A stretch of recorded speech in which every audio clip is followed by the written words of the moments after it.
Good afternoon, DCS World. This is Digital Engine, and welcome to this PRMG and ILS landings video. So this is a video where I'm going to discuss the PRMG and ILS landings systems, so to speak, and the little bit of confusion that I had on it. I think other people have too. I don't think I'm the only one. So bear with me, I'm a little bit rusty. I haven't been into a DCS World cockpit in probably about 2 months now. I just haven't had time to do much flying. So kind of excited, but I'm kind of rusty on this whole thing. So let me bring up my notes. Now, in my SU-25T training and virtual reality videos, or that series of videos, most approaches I was making, I was using the ADI waypoint indicators only. And what I mean by that is I was using the yellow required pitch and required bank angle bars on the ADI. The reason I wasn't using the HSI, ILS glide slope and localizer bars is because they never became active. Nor did the glide slope deviation circle in the HUD never became active either.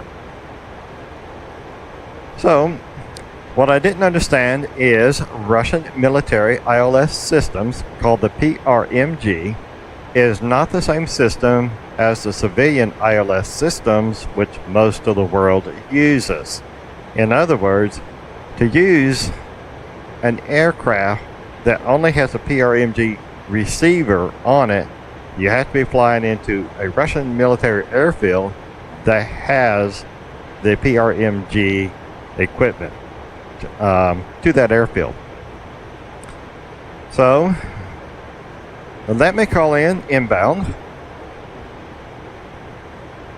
I'm going to be flying into Kobyleti, and as you can see, I'm in the nav mode, and it has switched to the landing sub mode.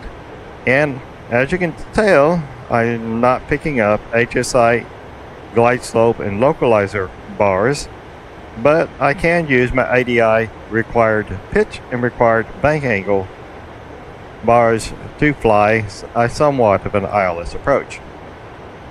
So let me call into Kobyleti. Kobyleti 101, request landing.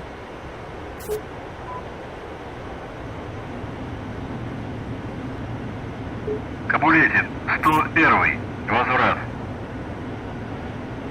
101, Кобулете, следуйте курсом 250, удаление 7, давление 758,54, посадочный 0,7, занимайте высоту круга. 101, работайте с посадкой.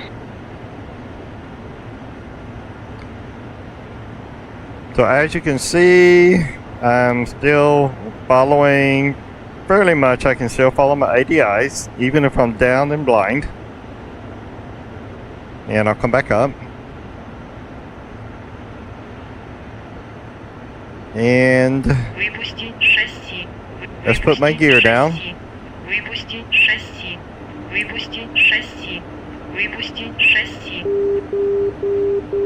And that's my outer marker.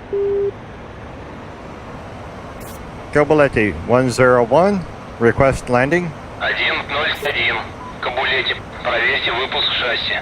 Ветер у земли 0,88, скорость 4 метра в секунду, посадочный 0,7. And I'm a little bit going by my ADI. I'm a little bit low, quite a bit low. Keep my airspeed. I'm on a good track though.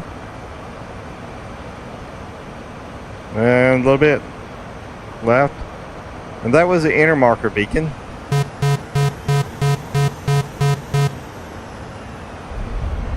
Well, that was kind of a really rough and lousy landing, but it gets the point across. I really should have went to visual when I got the inner marker beacon. So let's pop the chute because I'm going to run out of runway.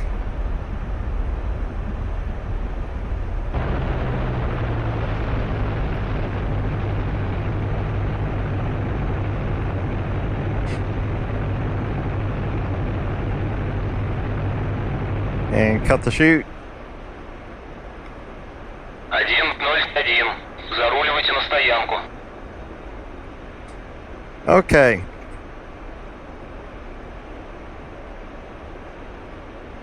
And I'll come to a stop here. I'll bring my nose back up. Wow, that was that was a pretty wild landing. Anyway, so I posted on the forums, and I'll bring it up here, and I'll bring it into a little box in the video also. Quote, it seems as if the SU-25T ILS system only captures at Mozdok. Is this correct? No, it is not correct. I'm suspecting this is a bug, and no, it's not a bug.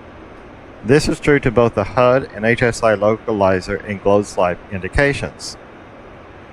Okay, put this away.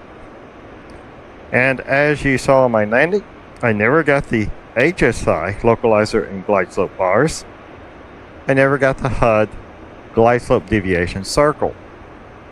So the reason for that is simply there is no PRMG ILS landing system at this airport, and the SU-25T only has the equipment to lock onto that system. It doesn't have the civilian version of the ILS system. So at this time, let's go to a true PRMG ILS landing and approach now.